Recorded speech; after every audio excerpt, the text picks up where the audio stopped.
Brooksaw Antiques here. Today we have this 1920 Underwood No.5 antique desktop typewriter. I'm going to show you how to use the functions and make sure they all work.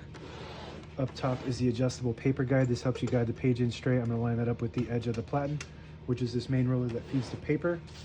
And it has two paper fingers up front that you have to adjust to thread the paper through correctly. They just need to be right on the edges here. And the margins are up front, so you just squeeze these little margins and put them in between those two paper fingers, or else you'll type over them. So I have this at 75 and this one at 5.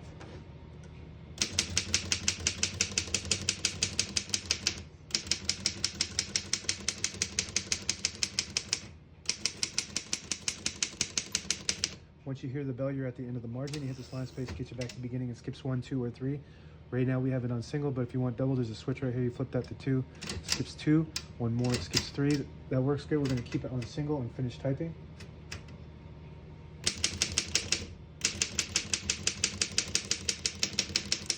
As you can see, all the keys type nice and none of them skip or stick. I'll type a sentence in red on the next line. To switch from black to red, there's a little seesaw shifter on the top right here. If you flip it to the red, it prints the bottom portion of the ribbon. If you put it in the middle, which you need this lever above it to move that to the left, it'll lock it in middle, and it doesn't print anything at all. It just leaves a stencil of the character for copying purposes. To unlock that, you just move it back right, and when you push it to the left, it'll print the top portion of the ribbon. So we're going to go ahead and go right to print the bottom portion.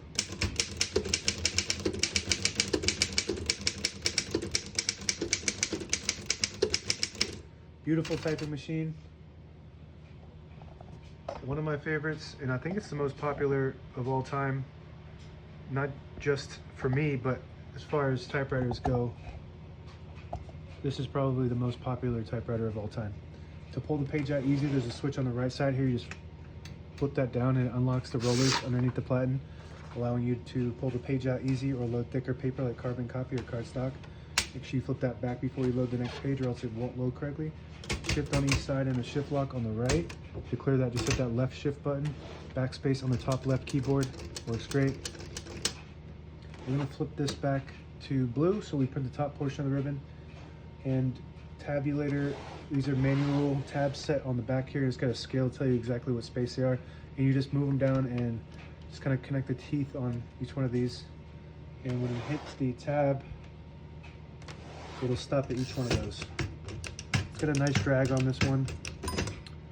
Works good.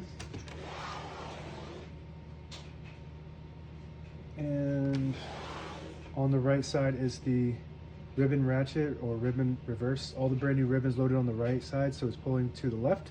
And if you want to switch the direction, you pull this little thing out and it'll pull to the right. You push it in, it'll pull to the left. And that's where we want it to go. You can also wind it up, and this is the official term, is to ratchet the ribbon. On the left side is the carriage release. There's a carriage release on each side. This is the right carriage release on top. Works really good. Very smooth. Very rare to find something over 100 years old that's that smooth. And if you pull out this knob here, it'll disable the spacing so you can get to an exact spot on the page. You push it in, you get those clicks. Each one of those clicks is one space. The same concept with this lever here. You push it up, it'll disable the spacing. Push it down and you get the clicks. And that's it. Now available on eBay or Etsy. Search Brooksaw Antiques.